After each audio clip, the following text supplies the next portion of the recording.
G'day guys, Wade here from Different Drop with a bit of a legend of Margaret River. Would you call yourself a legend? I think you did just before, yeah? No, I'm pretty sure I didn't. Dishevelled bushranger, perhaps. One of Australia's most esteemed winemakers, Julian Langworthy. How are you, Jules? Very good, Wade. Thank you for having me today. Very excited to be here in this salubrious recording studio.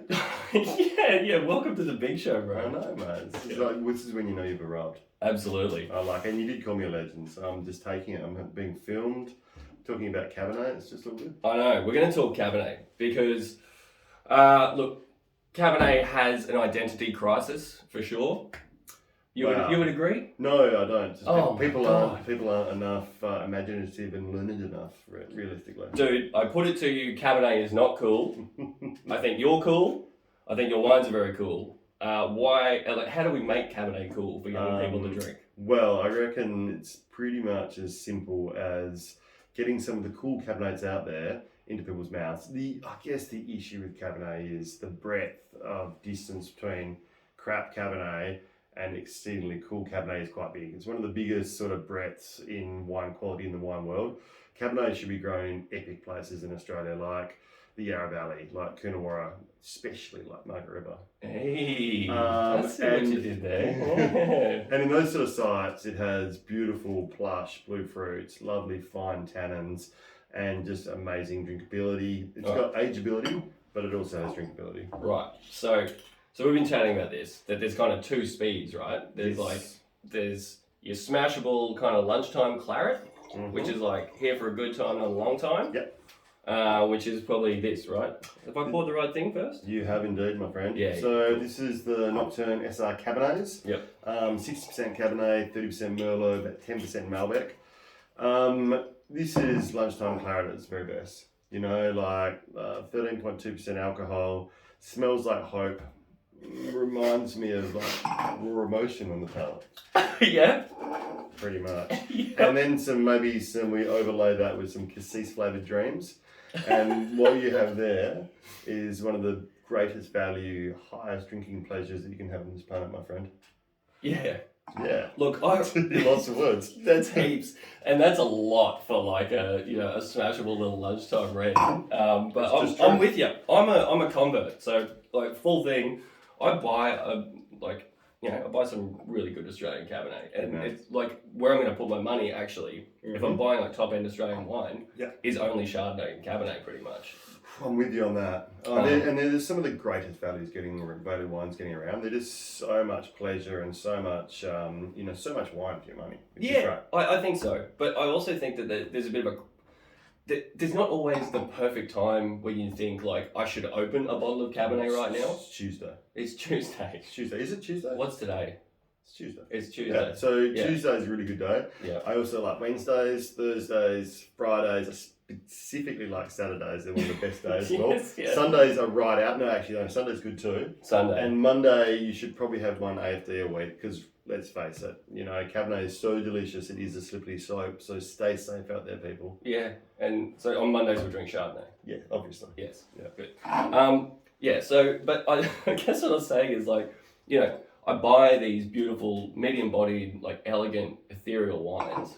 And they just sit there in my cellar, and I never think to open them because I never think people are going to get them. Like I'm scared to open them because I think I'm going to waste them on people who don't get Cabernet. Yeah. Or like I'm waiting for them to get better. Like what? Like this is made to just crack it, rip it, and drink it, right? 100% right. And like I think those are sort of discovery journey ones. You're like 21, it's a baby, right? But it's made for absolute instantaneous pleasure. Decant it into a jug, kettle, whatever. Yep. Pour it straight out. It's so good. And the other lovely thing is like, if you're feeling you don't have as much largesse as I normally do on a Tuesday, you drink it on Wednesday as well. It's even better. So I think modern Cabernets, especially from the great regions in Australia, they don't need years under a dusty cellar. They just need to be enjoyed with friends, by themselves, on a Tuesday, with pizza, whatever it happens to be. Like they offer so much drinking pleasure. Yeah. Well, I think, for you to be able to just rip the top off one and get stuck into it like you can with this lovely little 21, they've got to be approachable in price. And I think, 100%. To your point, you got to pay some decent money usually to get decent Cabernet because cheap stuff sucks. Yep, it's probably a fair point, but my flip side of the argument would be is they're a lot cheaper than decent Pinot. I guess this wine retails for like sort of $35-40 depending on where you're buying it from.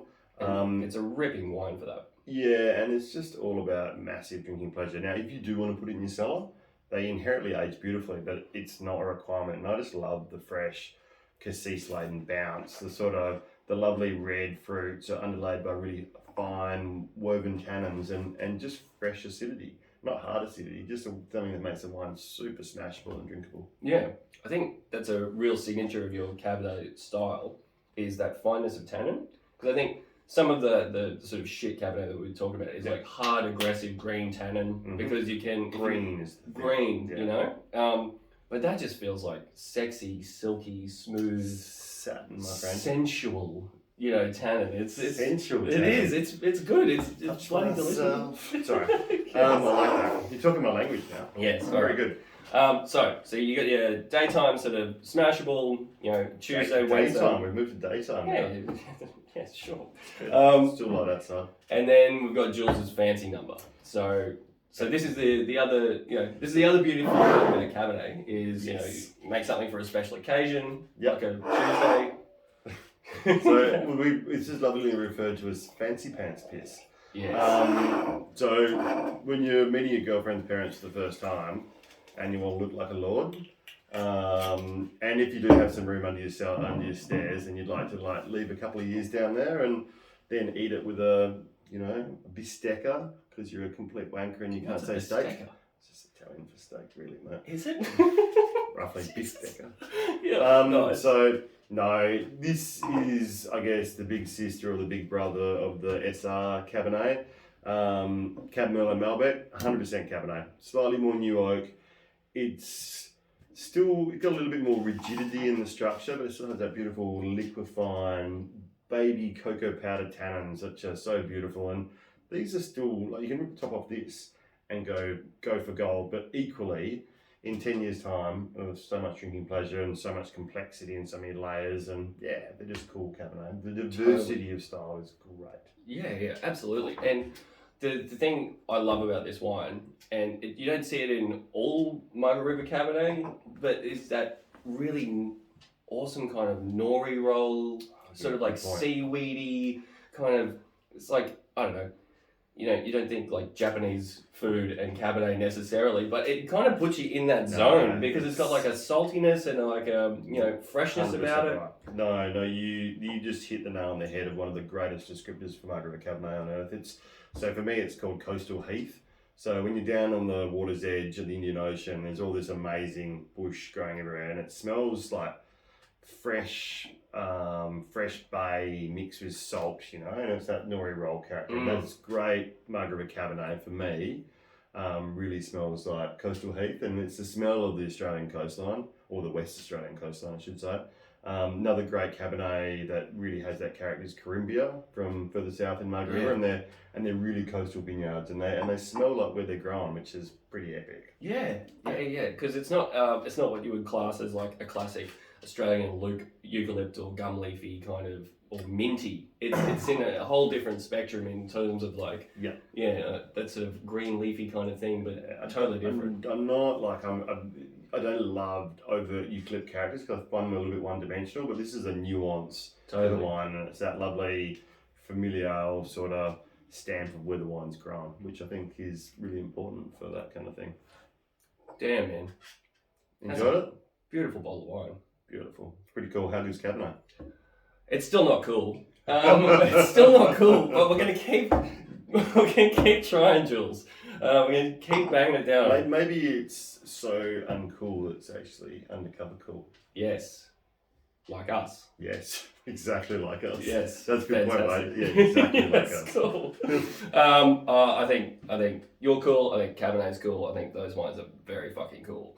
So if you want to check out cool Cabernet, check out Jules's delicious stuff from Margaret River under the Nocturne label. Cheers, guys. Catch you soon. Thank you very much. So we had a good theme for that. It's cool. Yeah, it was cool.